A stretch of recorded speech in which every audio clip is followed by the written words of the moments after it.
one of the things that we've found is that our two different styles complement each other really well. Yeah. Yeah, because there are, I think, certain fundamental principles that we both write by. Absolutely. So I think that that's that the meeting glue place that holds it together. Yeah, it really allows us to collaborate well. To be able to agree on like the fundamental things, you know, even if our styles of how the process comes together is completely different. We're sisters, best friends, and authors on a mission to help you stoke your creative fire and live the life of your dreams. We believe that purpose fuels passion and that creativity is your secret weapon for mass construction. There's never been a better time to bless the world with your dream realized. You're listening to The Kate and Abbie Show. What's up, guys? Welcome back to another episode of The Kate and Abbie Show. We're super glad to have you here with us today. We're talking all about, can a plotter and a pantser write together? And we're going to talk about how we write together, because as some of you know, we are co-authoring a new series together.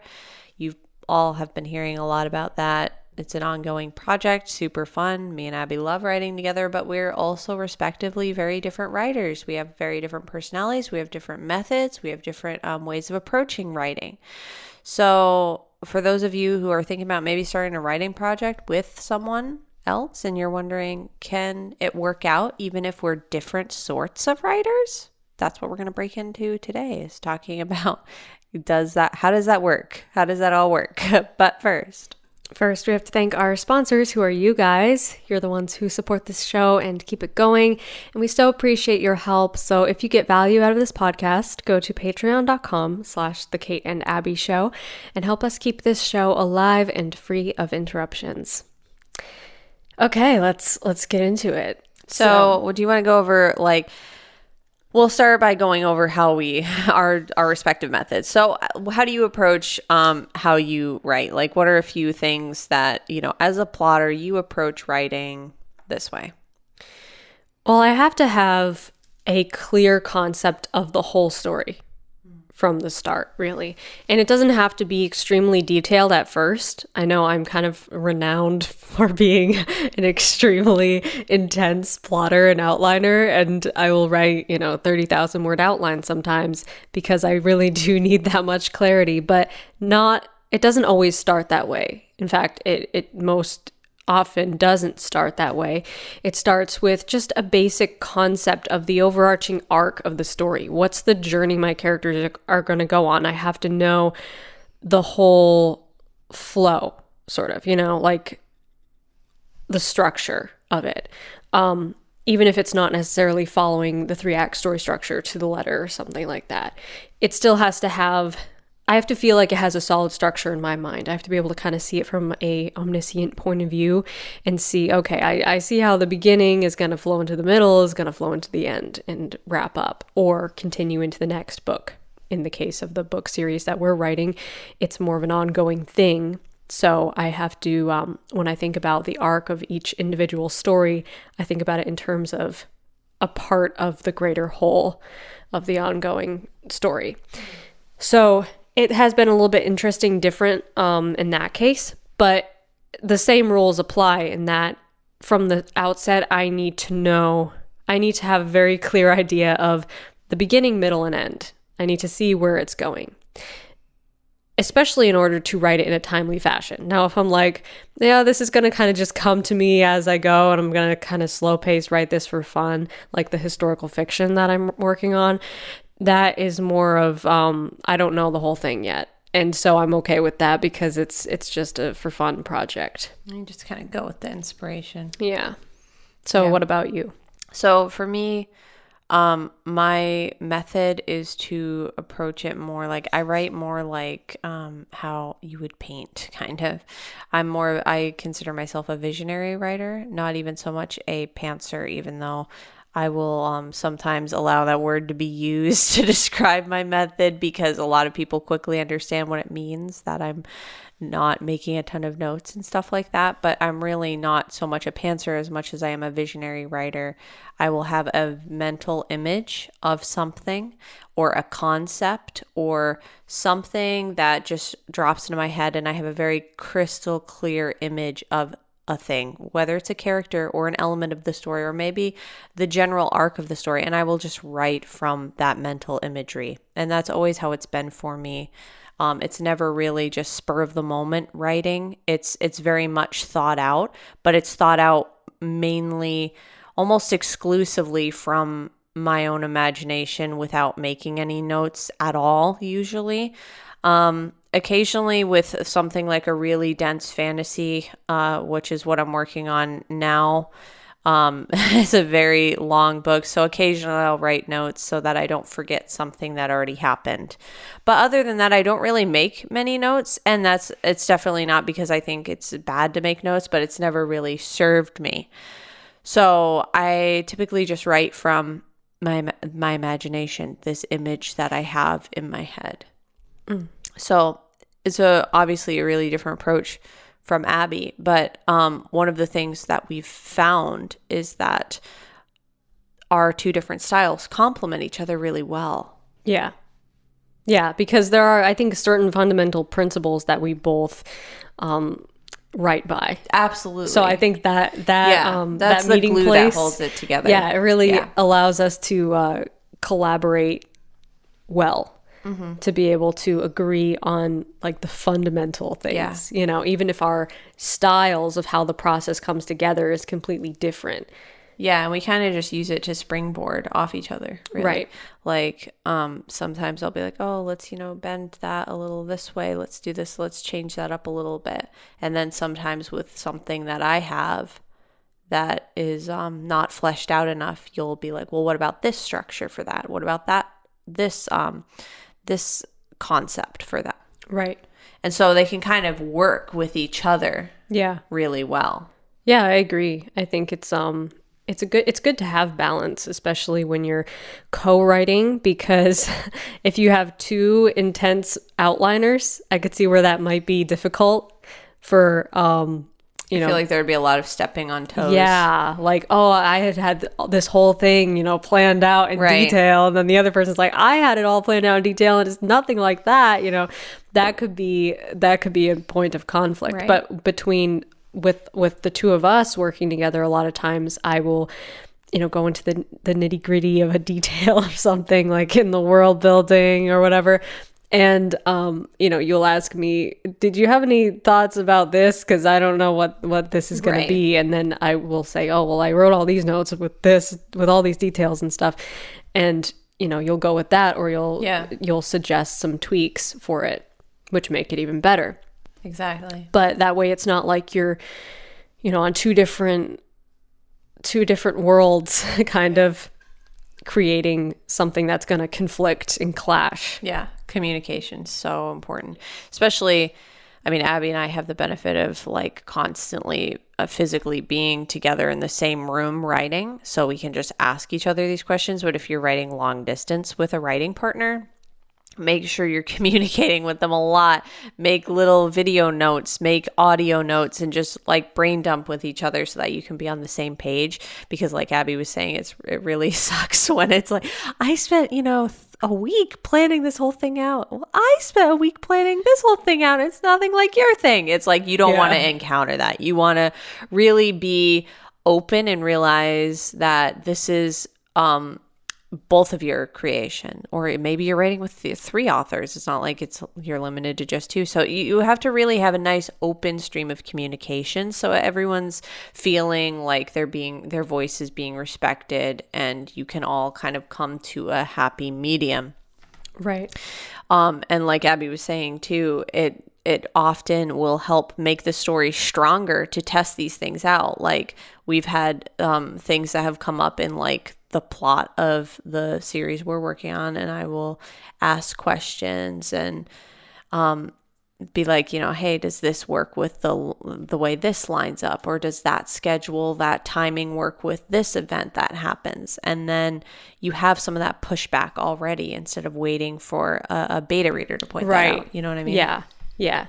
And also when you're in the middle of like the first drafting process, it's good to collaborate and bounce what you have written off of your co-writer. and Kate and I do this all the time, and we have like this ritual of writing and then reading our bit to each other, which is really fun. And sometimes we will read, I know that I've read to you, a first draft that's not quite complete or a chapter that's not finished because I'm not sure where I want to take it. And being able to read you what I have and then kind of brainstorm together and bounce ideas off each other helps me to then know what direction to take it in. So you're not on your own. That's kind of the comforting aspect of writing of co-writing, is having that freedom to be able to collaborate and brainstorm and be like, okay, I don't know where I'm taking this chapter, this scene, or this scene could go in two different directions. I'm not sure which one to choose. Well, that's what your co-writer is there for. Yeah, it can be so helpful because when it's a book you're reading just by yourself, you can still bounce ideas off of someone, but they're kind of looking at it from the outside in. Whereas if they're already inside that the structure of the story with you, it's like having a friend to help navigate through it with. Yeah. It can be really, really helpful. Yeah, it is very helpful. So, like, do you think there are any hardships or annoying things about writing, like a plotter and a pantser writing together? What do I do that annoys you? I'm not sure if we want to say that on the record. I would say probably, you don't do much that annoys me. That's comforting. In writing anyway. No, but like probably just,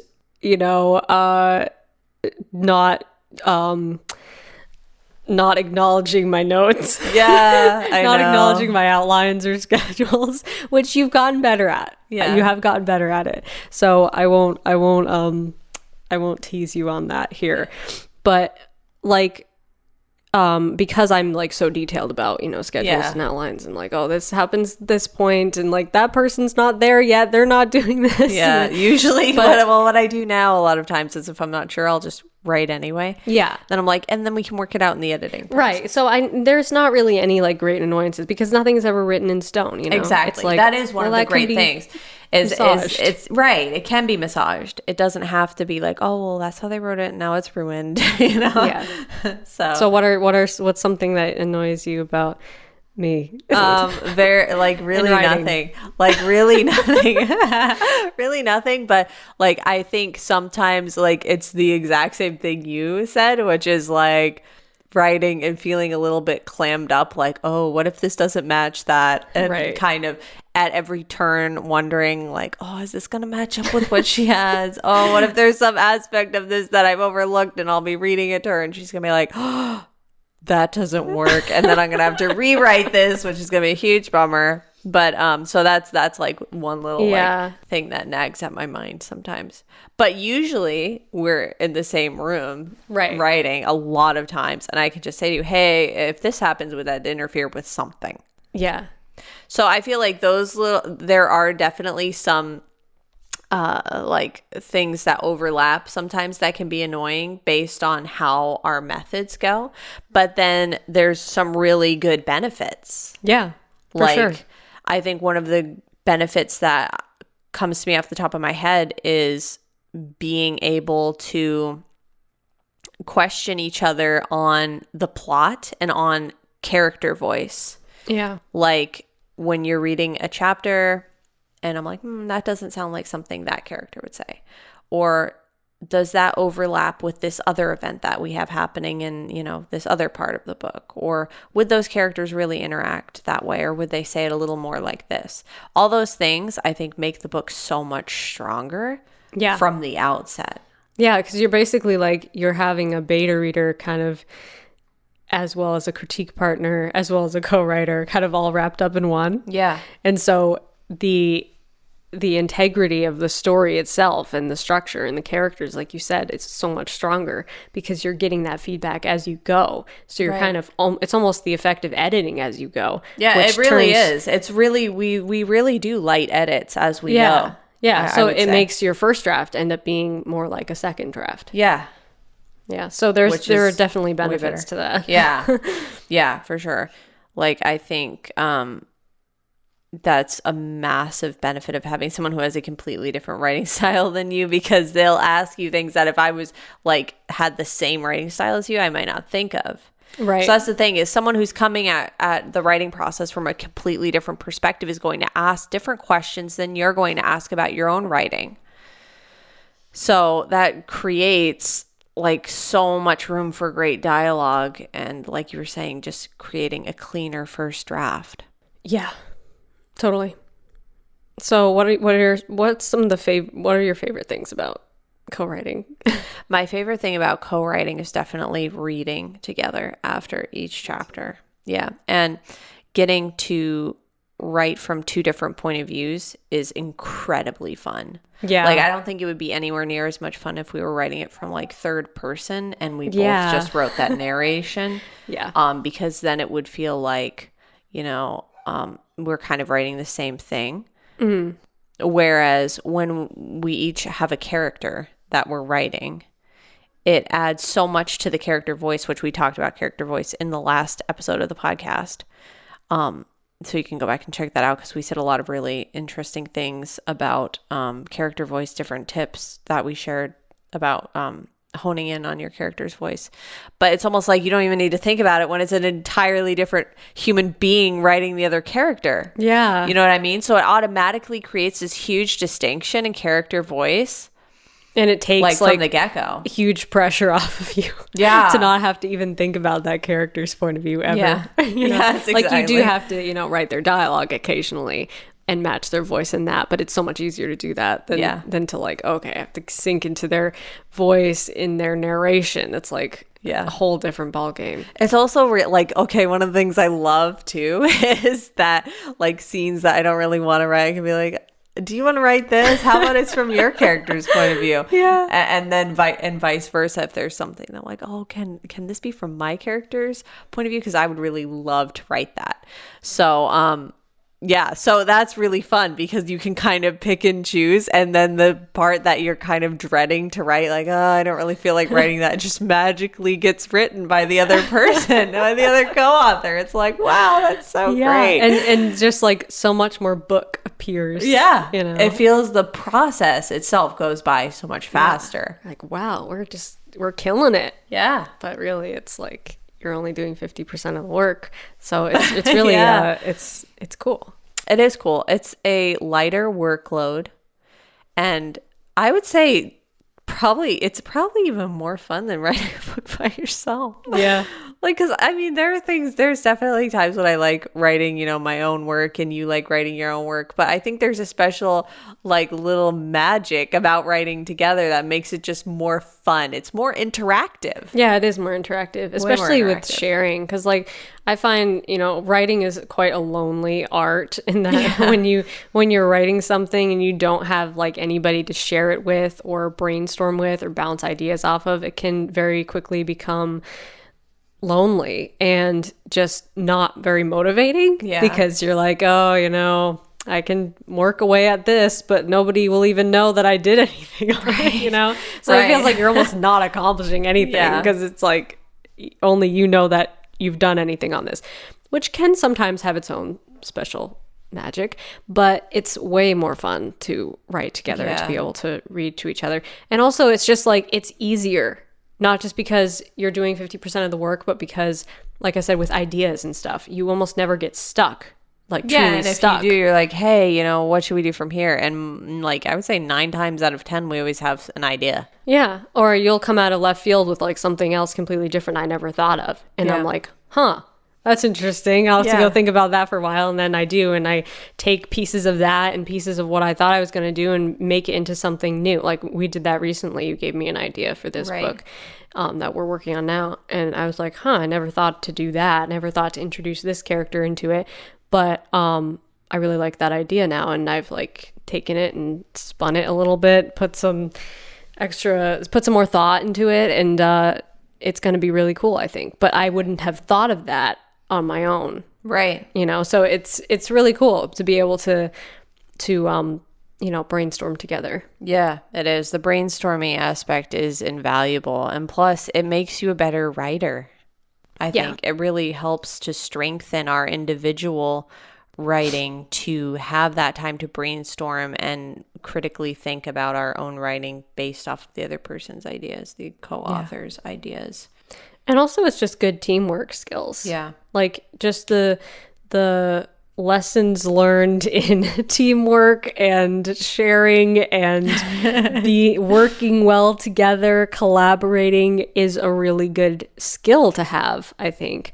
And of course, it's easier with you because you're my sister and my best friend, as we say in the intro. Yep. But even if you're not related to your co-author or they're not necessarily your best friend in the whole world, you can still learn valuable collaboration skills by working with them. And the most important thing, which I know we've talked about in other podcasts, is that you both have the same vision. Yeah. And you both have the same intent with the themes of your story, the ideas you want to share through your story. Like the passion has to be the same. Yeah. And I think if you're coming from a place of like, one of us is a plotter, one of us is a pantser, just make sure you're on the same page. Make sure you're communicating really well so that everyone realizes, okay, you know, we've all agreed that the plot should be, you know, XYZ, and it shouldn't just be the plotter coming up with the plot and then the pantser, you know, just writing the plot. It should be, you know, hey, here's a structure. And now the imaginative, more spontaneous nature of the pantser can kind of come in and be like, well, what if we bent that a little bit this way? What if we kind of did it a little bit this way instead? And then we can create something new from that structure, but it's the teamwork of the two. It's the two coming together to make a really great story. Yeah. So you need every component, really. Right. Yeah. So you know, plotters and pantsers, the verdict is that we work well together. So yeah, it's at totally least we possible. work well together. And it's totally possible. If you're looking for a co-writer, maybe actively look for somebody who isn't exactly like you are in your writing style or your writing process. Because even though it might intimidate you a little bit to work with somebody who works differently than you, it will ultimately help you to grow as a writer, and it will help them to grow as a writer to work with you. And honestly, like the collaboration and the teamwork aspect of it will be a great experience. Even if it doesn't end up being something that you do continually, like Kate and I are doing an ongoing series and we don't know how many books it will be. So it's a big commitment, but you don't have to like make a big commitment. You know, You could just say, you could reach out to somebody and be like, I want to try writing a short story with you, or, you know, writing a novella, something small that isn't a lot to commit to. So you can kind of like test it out and see what it feels like. Yeah. You know, don't necessarily commit to writing a trilogy with the person right away. Yeah. Just, you know, play with it. Have fun. Exactly. Yeah, that could be really good. So just like try something small and work your way up from there. See how you like. It's kind of like the relation, you know, these writing relationships are really sacred. Like the relationship you have with your editor should be a good relationship. The relationship you have with your co-author should be a really good relationship. And you shouldn't be afraid to be honest, and not like honest, like, you know, tearing the other person's work apart, but being loving and compassionately honest and being able to not be afraid of hurting someone's feelings. You know what I mean? Not that you want to hurt their feelings, but you don't want to be like, oh, I would have liked it to be this way, but I'm scared of hurting their feelings to say that. You want to feel like safe within the structure of working with your co-author. Yeah. And you want to both have that mutual understanding of like, hey, be totally honest and totally open so that we can make this as best as we can possibly make it and we're both happy with it. Because you want to be able to be honest about how you feel about the story too. And and know that your co-author is going to be there to work with you on it and respect your voice. And not feel like it has to be one way or the other. There's usually a happy medium. Yeah. Where you can meet in the middle and both get things you want out of the story. Yeah, that's and really characters. Very true. It's all about compromise. Mm-hmm. Yeah. And usually compromise ends up being better than one person getting their way. Exactly. That's so true. You know? That is very true. And I think a lot of writers feel hesitant about giving feedback to other writers or critique partners or co-authors in this case.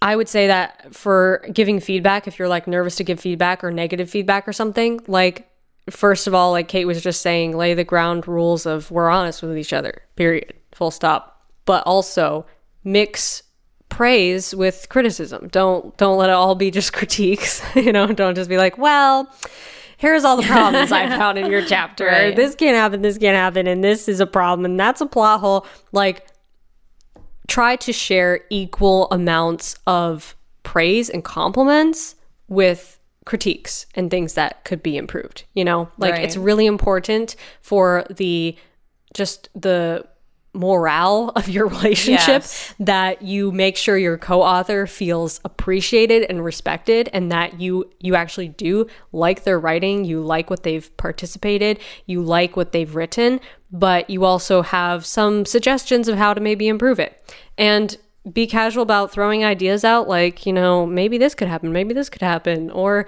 what if this happened, or I'm open to discuss things. Yeah, that's important. It doesn't have to be like, well, that's a problem. I think what should happen instead is this. You know? So just be free, be open to discussion, and be casual about it. Yeah, and be vocal about things you like. Yes. Like, we are super vocal about everything that we like when we're reading. We notoriously interrupt each other to be like, oh my gosh, I love that. Yeah. And also to make jokes. But so many jokes. Sometimes it takes us like an hour to read a chapter because we are laughing so much and making so many jokes and quoting movies and stuff. I would say probably when we read and critique and offer, the feedback. Yeah. Feedback hour is 80% jokes. Yeah. And then like the rest is constructive feedback. Yeah. And back and forth collaboration. Yeah. So, but definitely 80% jokes. That's a good ingredient to creating a good relationship, though, I think. Yeah, and even if you have a long distance writing partner that you're maybe swapping documents and writing into like the sidebar edits section of the Word document, what's that called? Track changes? Yeah. Yeah, or like Google Docs has a version of that or too. Google Docs. If you guys have some inside jokes or things that each other will understand, feel free to write jokes into your document as well, like in your comments. Yeah. Make it lighthearted and fun. You'll probably make your co-author laugh, and they'll be having a good time reading your critiques instead of being like, ugh, what do they say now? Exactly. What's their problem now? Right. So make it fun. Have fun. Let it be a party. Like our editor does that too. Like she'll write funny little things in there, and it's so great. It makes the experience so much more fun instead of just like, oh, here's all the things you did wrong. Yep. It just makes it a way better relationship. It's super important. Yeah. I agree 100%. So all in all, it's a good experience and we recommend it. Abbie says with great enthusiasm. Yeah, it's a great experience. We recommend it. We seriously do. It's fun. Try it. If you want to give it a shot, try it with something small. Try a novella. Write a novella with someone you think would enjoy that. Do it. So there you go. And if you guys are wondering about our series and you're like, wait, you have to talk about your series, tell us everything about it. Well, it's kind of under wraps right now. We can't share everything about it yet, but we have shared in the past that it is a action adventure kind of vibe. Yeah, in it's the action genre. adventure. Some fantasy mixed in there, urban fantasy. Some heist type stuff that Abbie loves. Yeah, some crime thriller vibes. It's like a nice mixture of a bunch of stuff, and it's been really fun to write. And we plan on releasing more information about it in the coming year. And I'm gonna say coming years. Years. I don't know what year, but stick around. Stay tuned for that. Subscribe, notifications, all that. You'll be the first to know when we release more information about that someday. Exactly. Until then, we're going to continue writing and enjoying each other's differences in our process. So hopefully you guys got some good food for thought out of this episode, out of this organic discussion. And join the discussion because we love to hear from you guys. We love to hear your thoughts. So comment below this video if you're on YouTube. If you're not on YouTube, you can find the YouTube version of this podcast on Kate's YouTube channel, which is youtube.com/KAMens. If you're listening on another podcast platform, give us a nice rating. We so appreciate those. Thank you again to our amazing patrons who make this show possible. We love you guys so much. If you get value out of this podcast, go to patreon.com/The Kate and Abbie Show and help us keep this podcast alive and free of interruptions. Until next week, Stay stoked. and rock on.